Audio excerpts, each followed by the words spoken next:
वृंदावन वाके बिहारी लाल की जय।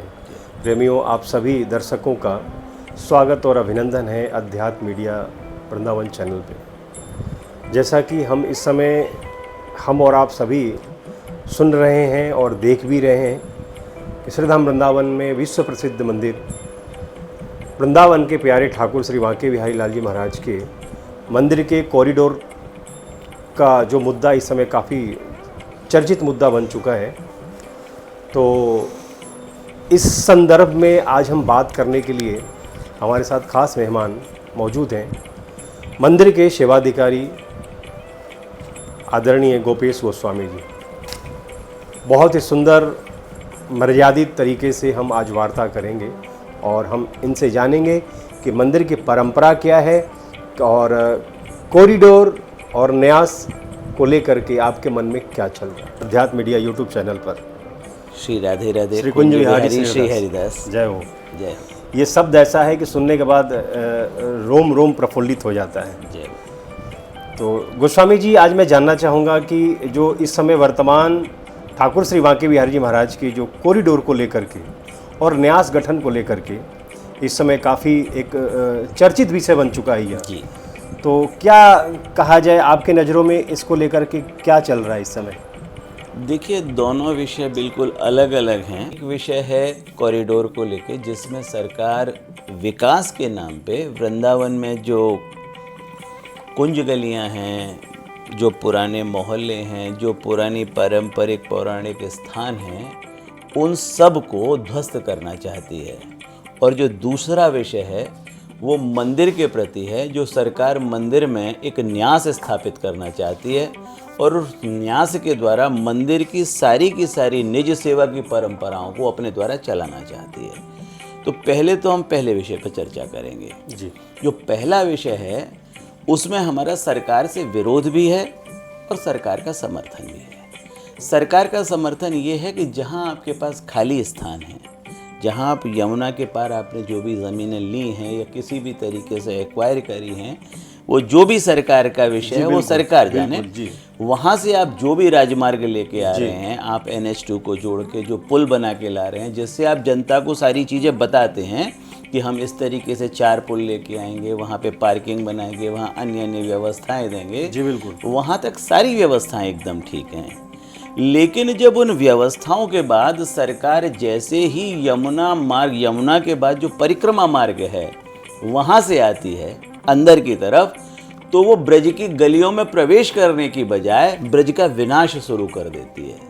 वहीं से हमारी लड़ाई शुरू होती है, क्योंकि वहाँ पे वृंदावन की कुंज गलियाँ हैं, निकुंज हैं, छोटे छोटे जो घर भी हैं, अगर आप उनको घर भी कहें तो वो एक प्राचीनतम जगह है। उन गलियों का अपना महत्व है, उनकी एक पौराणिक व्यवस्था है। उन सब घरों में, जैसे मीराबाई जब वृंदावन आई तो उन्होंने कहा था, घर घर तुलसी चंदन सेवा जी। बिल्कुल, दर्शन गोविंद जी को, अलीरी मोहि लागे वृंदावनी को। तो वो वृंदावन कहाँ रहेगा जब आप उस वृंदावन को ध्वस्त कर देंगे, जब आप उस वृंदावन के उन समस्त कुंज निकुंजों को, छोटी छोटी गलियों का विनाश कर देंगे, तो आने वाला व्यक्ति क्या देखेगा? बिल्कुल। अगर ब्रज का ठाकुर बांके बिहारी, अगर ब्रज का ठाकुर राधा वल्लभ लाल, राधा रमण लाल अपने निज पुजारी को नहीं देखेगा, अपने निज भक्तों को नहीं देखेगा, ब्रज की गलियों को नहीं देखेगा, उन गलियों में जो उसके ब्रजवासी हैं, उसके बाल सखा हैं, जो विभिन्न विभिन्न रूपों में ब्रज की जो लता पताएं वो नहीं होंगी। एक तो वैसे ही जब से वृंदावन में विकास का दौर शुरू हुआ तो इन सभी जगहों पर पिछले 50 वर्ष में, 1-2 दिन में ये सब घटनाएं नहीं हुई। मैं उन्हें बहुत ज़्यादा कुछ कह नहीं सकता, क्योंकि कहीं ना कहीं किसी न किसी व्यक्ति का एक द्वेष पैदा हो जाता है। पर उन्होंने जो वृंदावन को कंक्रीट का महल बनाया चंद रुपयों में, वो वृंदावन का एक स्वरूप विकृत हो गया। और इन गलियों में जो विनाश शुरू हुआ, उसकी वजह से सारा का सारा वृंदावन का जो वास्तविक स्वरूप था वो ध्वस्त होता चला गया। मैं भीड़ जो है उसका थोड़ा विरोध करता हूँ। कॉरिडोर के नाम पर आप बार बार ये कहते हो कि जी भीड़ को दर्शन कराने, बहुत भीड़ आएगी। मैं पूछता हूँ, भीड़ जाए किसी अच्छी जगह पे जो बहुत ज़्यादा देखने लायक हो, सरकार निर्माण करे, भक्त रसिकों की जगह है। ब्रज में भीड़ का काम नहीं है, जो यहाँ के मंदिरों की, देवालयों की परंपरा को नहीं समझ सके, वो व्यक्ति यहाँ पे आएगा तो वो क्या करेगा? तो वो बात समझने वाली होगी जरा सी। तो हम कई बार बार कहते हैं कि आप कॉरिडोर का निर्माण करिए, आप विकास करिए, आप ब्रज परंपरा में जो भी व्यवस्थाएं हैं उनको ध्वस्तीकरण मत करिए, आप कुंज गलियों का विनाश मत करिए।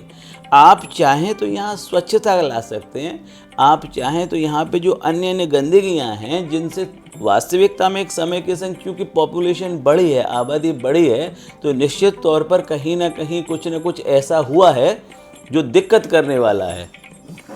लेकिन इसका मतलब ये नहीं है कि उन चीज़ों को तोड़ दिया जाए। तो कुल मिलाकर के गोस्वामी जी आपकी ऐसी विचारधाराएं हैं कि अगर इस प्लान को, इस प्रोजेक्ट को यमुना जी के किनारे कहीं ले जा करके अगर बनाया जाए तो इसमें आपकी आपत्ति नहीं है?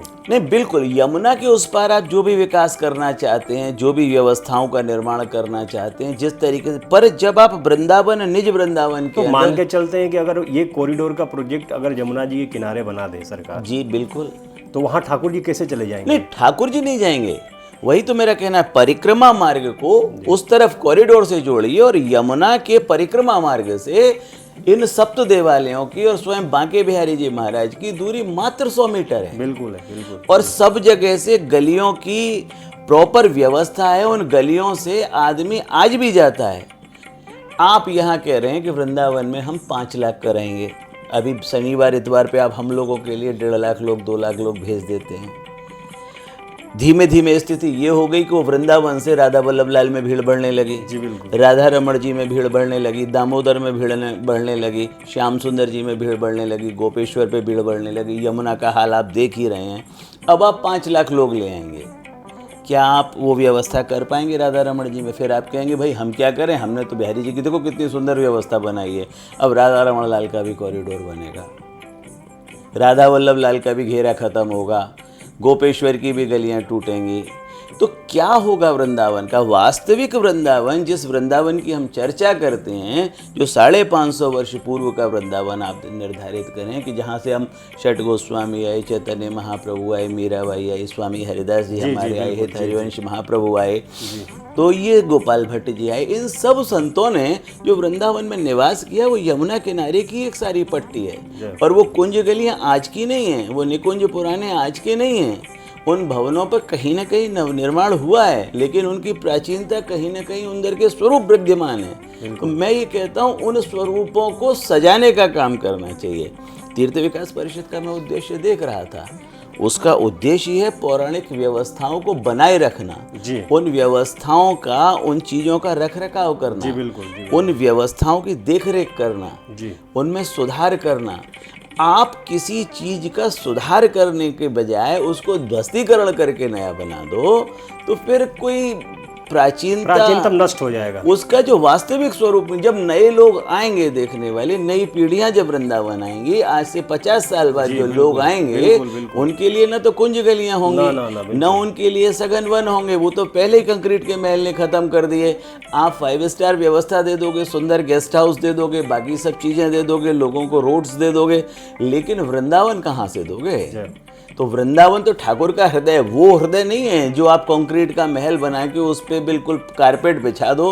तो उन्होंने तो वो ब्रजवासी वल्लभ सदा मेरे जीवन प्राण है, ब्रजवासी नहीं होंगे तो वृंदावन कहाँ से होगा? ठाकुर के प्राणी अगर यहाँ से चले जाएंगे तो वो, उस समय ठाकुर जी ने कहा था इन्हें न कब हूँ विसारियों में नंद बाबा की आज्ञा, तो वो ब्रजवासी जब यहाँ से, तो ये मैं सोचता हूँ तीर्थ विकास परिषद को सोचना चाहिए।